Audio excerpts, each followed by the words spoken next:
পূর্ববর্তী ভিডিওতে আমরা দেখিয়াছি হোলিকা দহনের পূর্ণ জ্ঞানানলে চিত্তের যাবতীয় মালিন্য ও অহংকার ভস্মীভূত হয়। অহংকারের বিনাশ ঘটিলেই মানবাত্মা পরম সত্তার সহিত মিলিত হইবার যোগ্যতা অর্জন করে। ফাল্গুনী পূর্ণিমার এই দোলযাত্রা বা হোলি উৎসব সেই মিলনেরই এক বর্ণাঢ্য বহিঃপ্রকাশ।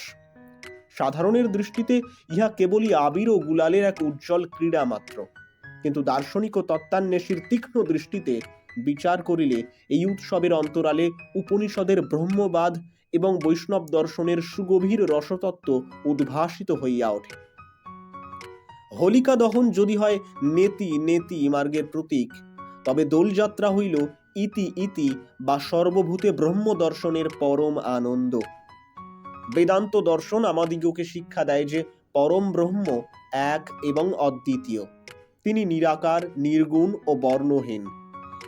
কিন্তু সেই নিরাকার ব্রহ্ম যখন মায়ারূপী প্রকৃতির সহিত যুক্ত হইয়া এই দৃশ্যমান জগৎ সৃষ্টি করেন, তখন তিনি বিবিধ বর্ণ ও রূপে আত্মপ্রকাশ করেন।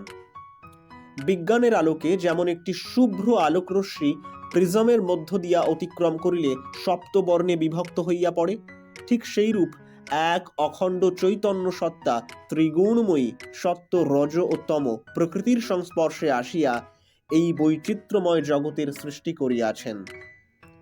দোলের এই নানাবিধ বর্ণ সেই ঐশী বৈচিত্র্যেরই প্রতীক।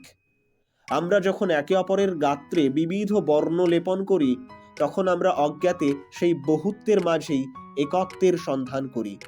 বর্ণময় এই জগৎ যে সেই এক বর্ণহীন অসীম সত্তারই এক লীলাবিলাস, দোল উৎসব আমাদের সেই বিস্তৃত সত্যটিকেই স্মরণ করাইয়া দেয়।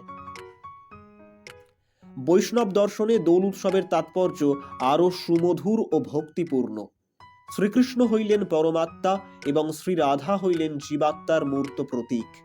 রাধাকৃষ্ণের এই দোল লীলা বস্তুত জীবাত্মা ও পরমাত্মার অনন্ত প্রেমেরই এক চিন্ময় রূপ। দোল শব্দটির ব্যুৎপত্তিগত অর্থ হইল স্পন্দন বা আন্দোলন। মানব মন নিরন্তর জাগতিক সুখ দুঃখ আশা নিরাশার দোলায় আন্দোলিত হইতেছে। চিত্তের এই চাঞ্চল্যই জীবের সকল দুঃখের মূল।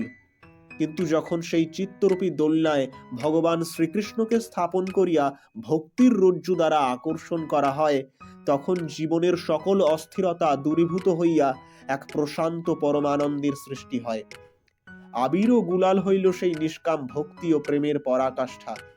সেই চিন্ময় অনুরাগে রঞ্জিত হইলে জীবের নিজস্ব সকল ক্ষুদ্র অহংকার বিলুপ্ত হয় এবং সে সম্পূর্ণরূপে ভগবানের ভাবে একীভূত হইয়া যায়।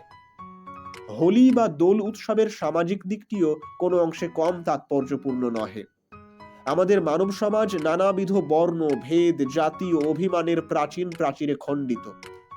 কিন্তু দোলের দিন যখন সকলের গাত্রে সমভাবে রক্তিম আবির শোভা পায়, তখন রাজা প্রজা, ধনী দরিদ্র বা উচ্চ নিচের সকল বাহ্যিক ভেদাভেদ ক্ষণিকের নিমিত্ত হইলেও দূরীভূত হয়। এই বাহ্যিক সাম্য প্রকৃতপক্ষে আমাদের অন্তরের সেই আধ্যাত্মিক সত্যটিকেই মূর্ত করিয়া তোলে যে ঈশ্বর সৃষ্ট প্রতিটি জীবের অন্তরে একই ব্রহ্ম বিরাজমান।